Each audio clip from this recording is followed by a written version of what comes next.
Okay, we are here for our endorsement interview for Oregon House District 41. We have today Mark Gamba, who is running for the Democratic Party, the Independent Party, and the Working Families Party. Is that correct? Yeah, and the Progressive Party, but you can't list more than 3. And Rob Reynolds, who is running with the Republican Party. Yeah. I'm going to ask you both to describe your district and your experience and why you're the right person for the job. And why don't we just start with you, since you arrived first. The district is Oak Grove, Milwaukee, Sellwood, and Portland to Holgate. The biggest part of our district is residential, and the people that I've ran into are tired of government not being clear with how they're spending the money and what they're doing with it. And they're worried about the toll issue that's out there.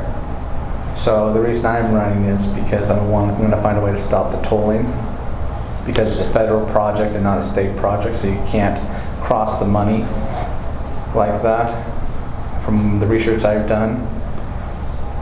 And the other issue is public safety, is the homelessness is not being taken care of in southeast Portland area, and we need to find a solution, and it doesn't seem like one's being put forward.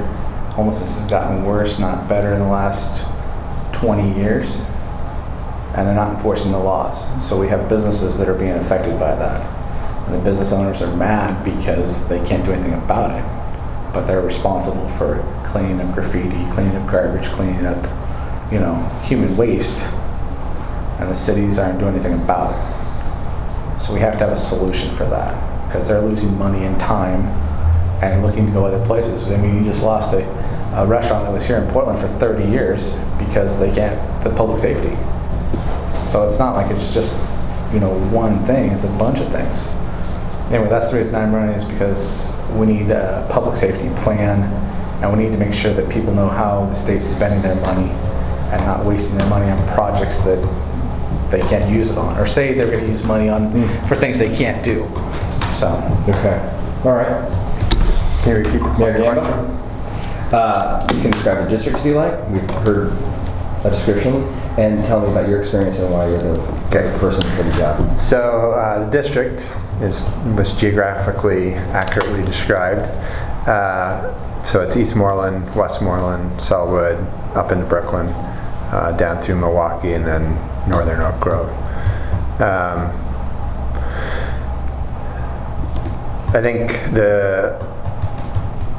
what people care most about depends on what neighborhood they're in.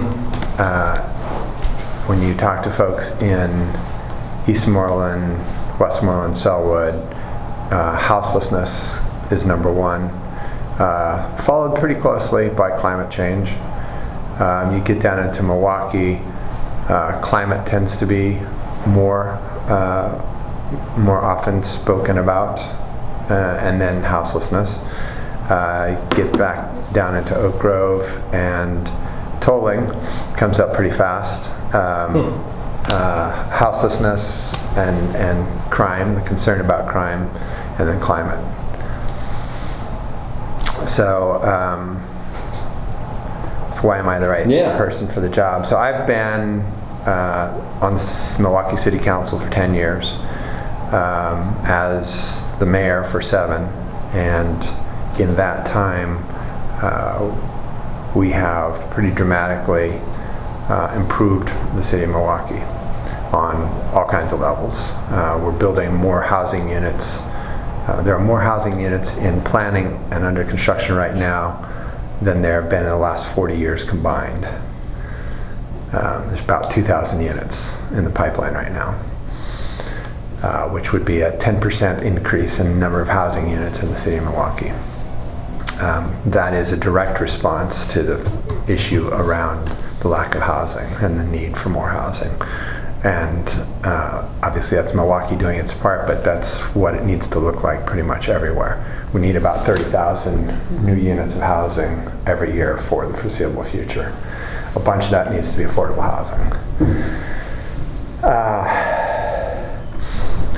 The houseless issue is a complicated issue. It's not just housing, but the vast majority of people who are unhoused got there initially because their income did not keep up with their cost of housing. Cost of housing has been rising dramatically for years, particularly since the downturn. And wages haven't even come close to keeping up. So there's an obvious, result from that kind of dynamic, and that is a bunch of houseless people. Now, once you become houseless, then if you can imagine living out there, being cold all the time, being hungry, being afraid, all those things, your mental health is going to tank. So that's an issue that now you're dealing with, is folks with mental health issues. You're also going to seek drugs, because what better way to self-medicate than cheap drugs, right? Drugs are more available in America today than when they started the war on drugs. And that's across the board. So now you've got this really complex problem to solve. You've got people that are addicted to drugs, have mental health crises, have no housing, probably have other health care issues. And you've got to try and solve all of that. But the crux of it, and the thing that we have to do to stop the bleeding, is to A, make sure there's enough housing, B, make sure people are being paid enough that they can afford their housing. So Did I answer all the questions? Yeah, you sound like you're in the housing first, if you want to generalize. Yeah. I mean, I'm not sure about those distinctions, but Yes, you're not going to solve the problem until you have enough housing. Yeah. I mean, that's the baseline issue, right? Yeah. Okay. I have so many questions. Okay. First, because you mentioned tolling first, what is the issue? I don't understand the issue between state and federal. It's a federal highway. So Which one is? 205, so it's I-5, federal highway. So you can't use, according to Title 23, you can't put tolling on it because it's a federal highway. So, so how would the state charge a toll?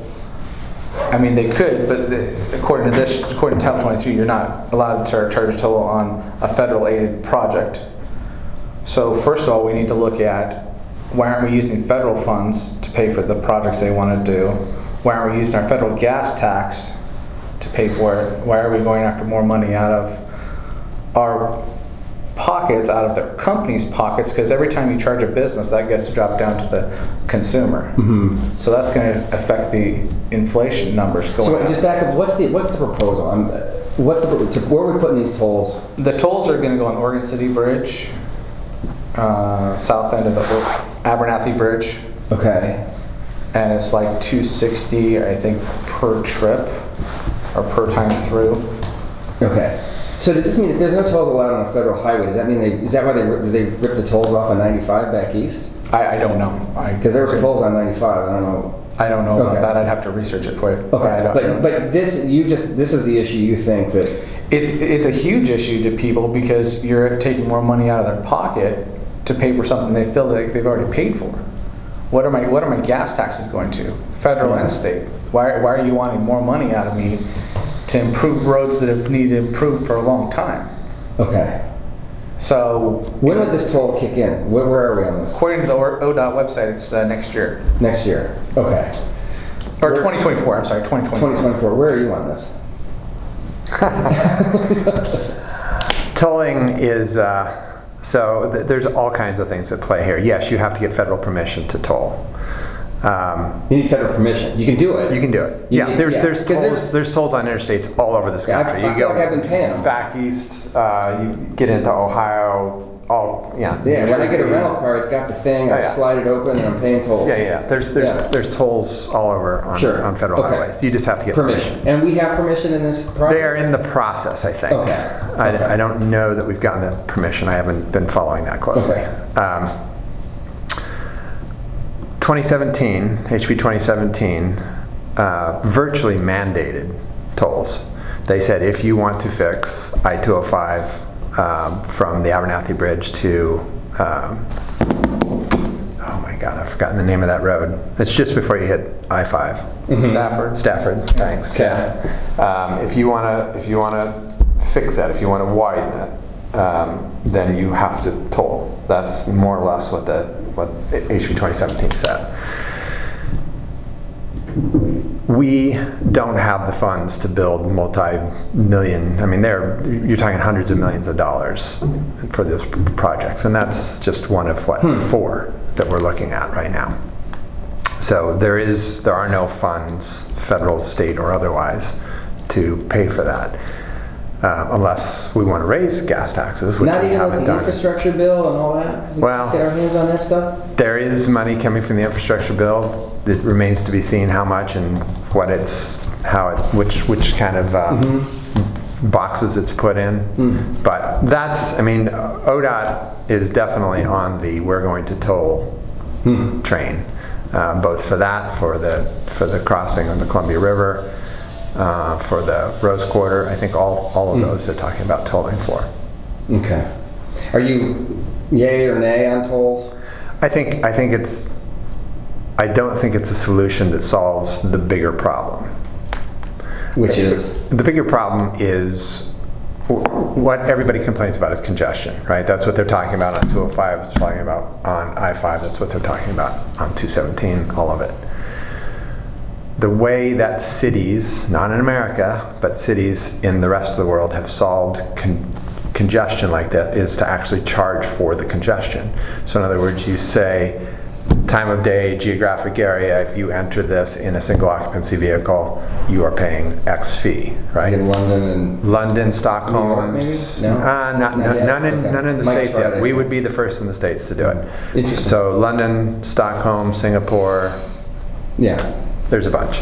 In any case, but the key to that, the real big piece to that, is that they then take that money and put it into other forms of transportation. So the worker isn't required to drive a car to their job, right? So you build enough transit that really works. You build enough bike ped that really works.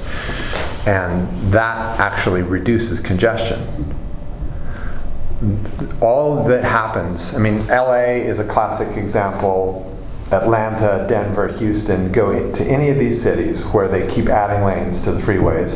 Is there a name for this? Yeah, it's called demand response or Yeah. something like that. Induced demand. Induced demand, that's right. It's a fact. It's just what you go down to LA and you're on a 8-lane parking lot. Right? Yeah. So let's add another lane. Oh, guess what? In 3 years we got a 10-lane parking lot. Do you think it's practical? You drive around a lot for your job. Do you think it's can public transport and the solutions that Mayor Gamba was talking about work for your district? No, Why not?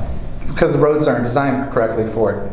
That's the problem with the whole issue with transportation is Mayor Gamba and a lot of people think, oh, we can put bicycle lanes or add in, mass transit. It doesn't work. Our numbers are going down on use of mass transit, not going up. They're not even to where they were 10 years ago. Fewer Is people some are of that using it. pandemic related? No, No? it's not. It's secular time. It's trend, time. If it takes me as long. Well, I was talking to one of our constituents about this, and she goes, it would take me 2.5 hours to take max to my work. It takes me 2 hours to drive. I'm going to drive because it gives me free will.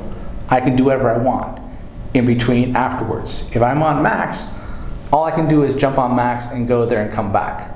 I can't make any side trips. I can't do anything else. I'm stuck with this.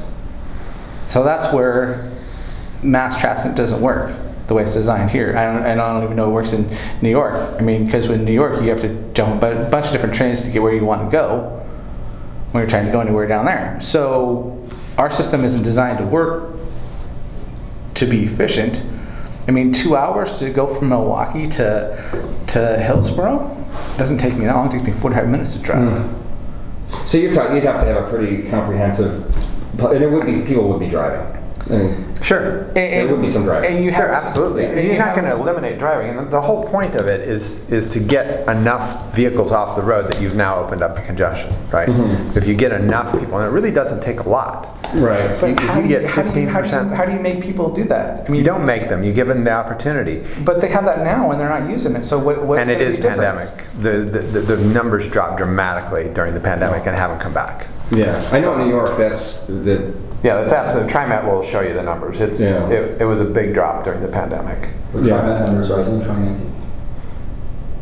Were they rising? In 2019, was ridership on TriMet rising or flat? It was pretty flat. Yeah, that's what I'm remembering. I didn't look recently, but I think it was more or less flat. And you know, he's not wrong. If you live in Gresham and you've got to work in Hillsborough, you're 2 hours on the train. Part of the problem is the max in downtown Portland, right? You spend 45 minutes just in downtown Portland because there's so many stops. The people that have really looked into this are talking about we need to underground and have express lines, you know, so that you can more or less skip downtown other than like 3 stops that you would then connect with surface, just like they do in New York. There's express lines and then there's local lines.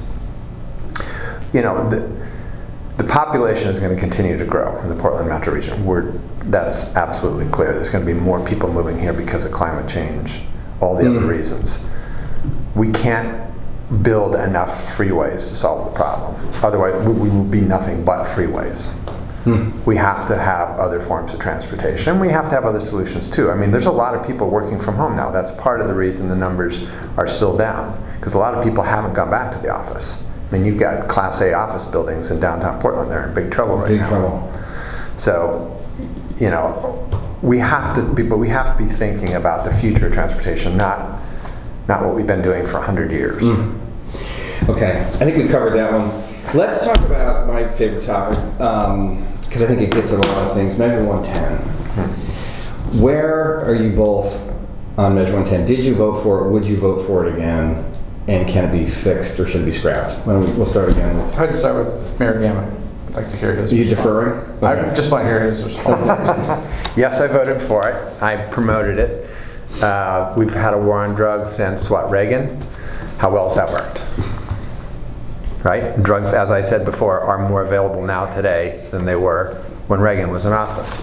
So the war on drugs has not worked. What it's done is penalized the poorest people.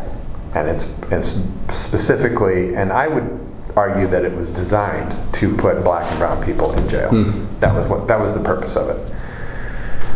Do we need better law enforcement around the distribution of drugs? Absolutely. Do we need to be putting people in jail because they've got whatever, an ounce of something in their pocket?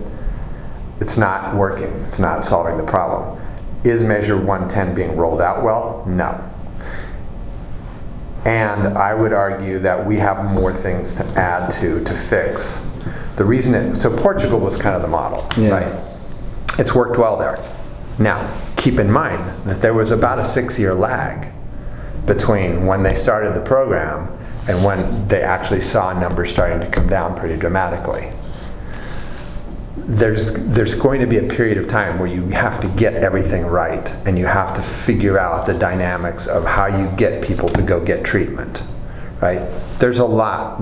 It's not, and frankly, the money is just now hitting the streets for treatment, just now. So to turn around and scrap it today when the agencies have just got the money out is like, that's not even trying. So I would argue that we need to continue to do work. It absolutely needs tweaks. We need to make sure that the treatment is available all the time to anyone, and we need to put some leverage on people to get the treatment. And that's not just the cops. That's got to be society. That's got to be our friends and family and people like that have to push harder. But once the treatment is truly available, it's going to be easier, I would think, to push harder. The other piece that the U.S. does not have, that Portugal has, which is a big piece to it, is they have universal health care. If you're a drug addict, you probably have more problems than just your addiction, right? Certainly mental health problems, but you also have physical problems. You can get completely treated for your drug issue, but if you're still depressed and you still have some horrible physical problem, you're probably going to go back to drugs to self-medicate. We need universal health care. We absolutely need it. I think Oregon is primed to be the first state in the union to actually pull it off. And people argue that it's too small of a population. What, you have a big enough risk pool, is that it? That's what some people will say, but what's the risk pool of New Zealand? It's almost identical. And they do it. And they do it well. You're saying universal, does that necessarily mean single payer? That would be my, yes. Because you can get there other ways. You can get right? there other ways. It's piecemeal. Yeah, and it, exactly. And it has more opportunities for cracks, more places for people to fall through. The models that I have seen that work the best, and we've got a lot of models to look from, right? We are literally the only industrialized nation on the planet that doesn't have it. So pick and choose your best model. I think France does a pretty good job, and that's single payer. So I would be in favor of, and I will fight for, single payer. We have somebody, and I'm blanking on her name. She represents the area we're sitting in right here, and she's pushing a bill for universal health care, and she's equally optimistic. Is it Maxine? Yes, thank you. Sure. Yeah.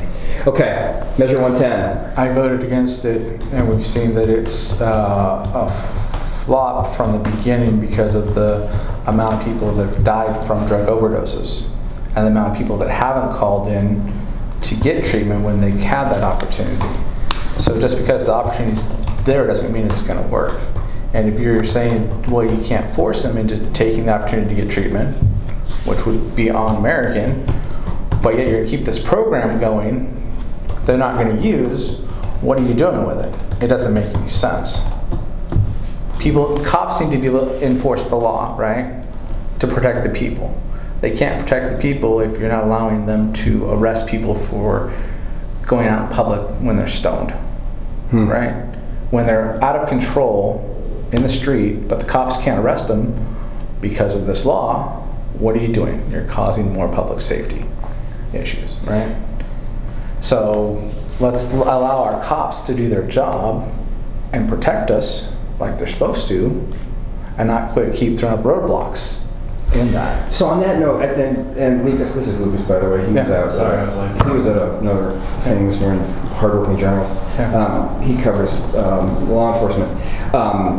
We did hear from somebody who was running for office out in Gresham, and he was a police officer, and he said he described a situation where an officer will run across somebody who's on drugs or involved in some drug-related activity that's illegal, and the officer won't take action because he'll say that's a Measure 110 matter. Right. And I don't know if that resonates with you, but is there anything to that? Well, I think I'm not going to put words in the mouths of police officers, right? But I think there's a lot of things being conflated. All that's not illegal, all that you're supposed to result in a $100 fine is possession of less than X amount. Okay. Right, that's it. If you're operating a vehicle stoned, that's against the law. You should be... So nothing's changed there. No. Yeah. No, if you are selling and you have more than whatever the X amount is, that's against the law. You should be prosecuted. If you're stealing in order to support your habit, that's against the law, and you should be prosecuted. Why are you allowed to sell any drugs, though? I mean, if they're illegal drugs, why are you allowed to sell them at all? No one's allowed. About what amount you have. No one's allowed to sell them. Well, you just it's against the law. But that's what you're. If you're able to carry an ounce of marijuana, marijuana is legal in the state. Period. Right, but not unless you have your license. You can't sell unless you have a license to sell it. So if you're carrying it, why are you carrying it? I mean, you go into your house, great, fine. But if you're going to sell it, that's against the law. But you're not allowing officers to find out this, to do the questioning, to check and see what's going on. Because now you go, oh, well, if you have any drugs on you, you can basically walk around the street and do whatever you want. That's actually not what the law says. But that's the perception that officers are getting from the law. Well, And That's kind of on them, though, isn't it? exactly. But if you don't have the DA enforcing, prosecuting people, Why do you then want the cops to do their job? I would like to know why the DA aren't pushing it, because they're not going The to. DA doesn't boss the cops around. The cops have a boss. They're No, the but boss of the police. they're controlled by. If they arrest somebody and they know they're not going to get prosecuted.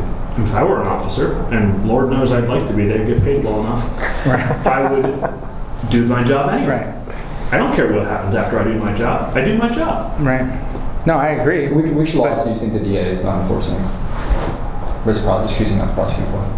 Well, all the riots, the rioting laws that happens, all the riots. That's not unrelated to Measure 110. What's that? Related to the like- 110? I don't know that for sure. I honestly couldn't tell you that. I mean, I haven't researched it. So, Let's go to climate change for a second. can we go back to universal health care? Oh, sure, yeah. So I know that Oregon's pushing universal health care. From the meetings that I've gone to, they don't have a clear plan figured out of how to make it happen and where the money's going to come from to pay for it. So if I'm going to be responsible, because I'm not going to be allowed to have my own insurance, according to what I've heard on these meetings I've gone to. So now I lose my insurance. I don't have a choice of what can be covered and what can't be covered, what I can go be seen for. I only have what the state allows me to have. You're talking under a theoretical. No, this is what they said in the meeting. Who's they again? Sorry. The state of Oregon, I don't remember what department I was listening to. I was on a webinar with the doctors down in Southern Oregon on how they were going to get paid, and the committee didn't have a clear plan on what was going to be paid for and what wasn't. They were just going to take away. They were Okay, still so this trying is to detail sort it of- out. So they don't have even kind of a clear plan what they're doing, and you're trying to push something without a clear plan. So just, we all want to know what we're paying for. And so according to what they were saying is that you're still going to be responsible for paying an insurance monthly, plus you're going to have a copay, plus you can't decide what you're going to get. So it just seems like, why is the state trying to get involved with something that they don't know what they're doing? That's why we have industries that do this. That's why we have industries that figure this stuff out, because they know how it works and how to take care of things. If you don't like your insurance, you go buy different insurance. So Okay, let's do the climate change, which is arguably the biggest issue facing us. Mayor Gamble, I think last time we were in May, we talked about PSEF and you had some criticisms. How are we doing now? I think it's getting there. It's all of these. Every program that anybody tries to do is always going to have bumps at the beginning. It's just the way it is. And then 10 years down the road, when it's working great, people go, "Yeah, it was easy. It was great." Yeah, like the big dig in Boston is one that always comes to my mind. Yeah. Anyway. Oh my God. But it's they're doing better, and I think I'm still hopeful that it'll. What's the measure of doing better? Just did you look at the last round of grants and it looked like? There's more money hitting the street.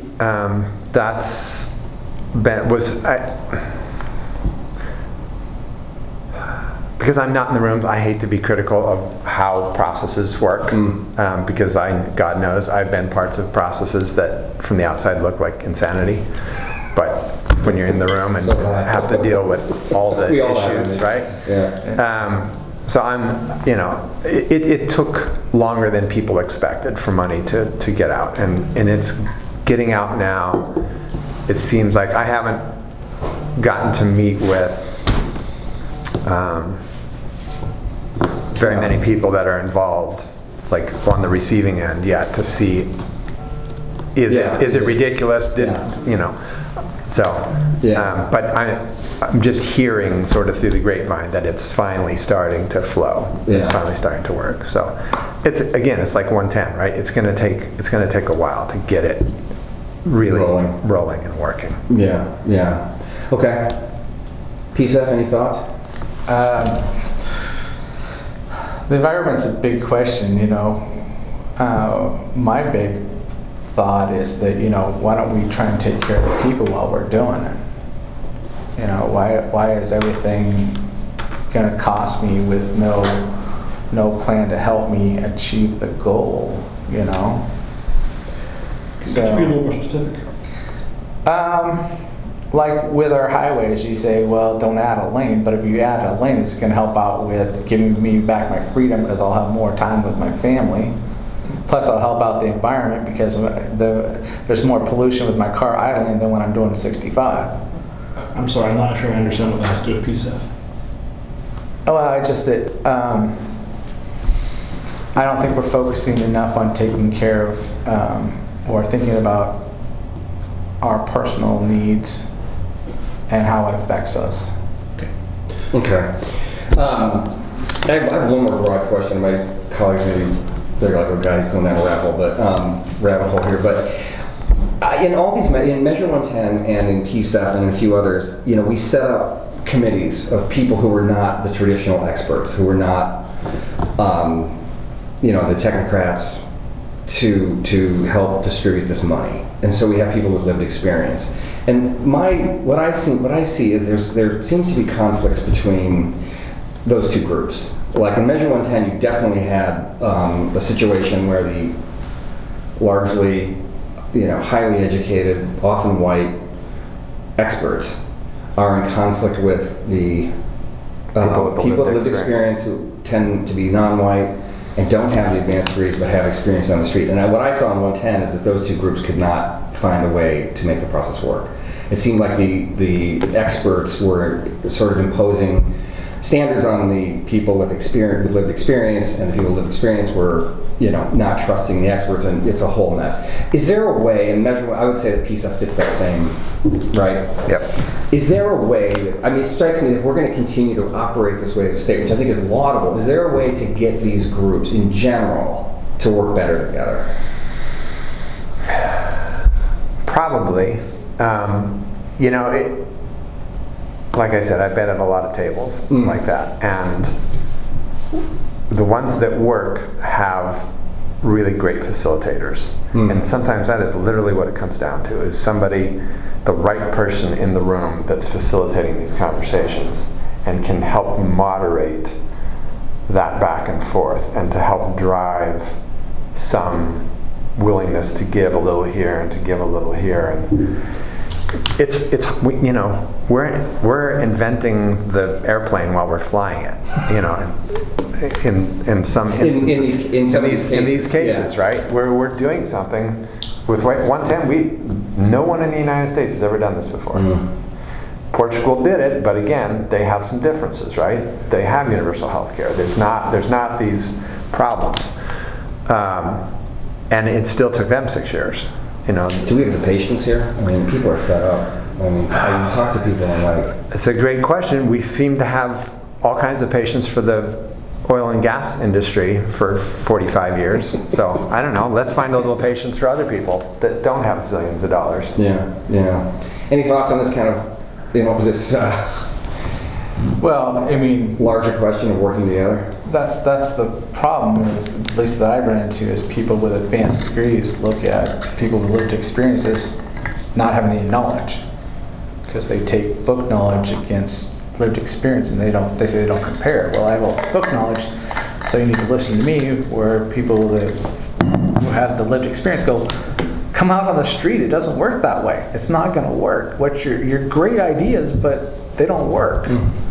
So if you could get the people with the book knowledge to actually go out on the street and see how things work, it would work.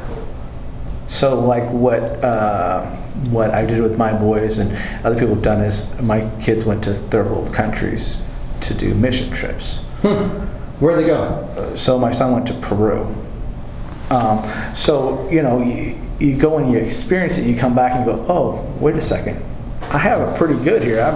I shouldn't be complaining, but now I can understand what's going on. So, if he just read a book about Peru, he wouldn't understand how their markets work, how things work.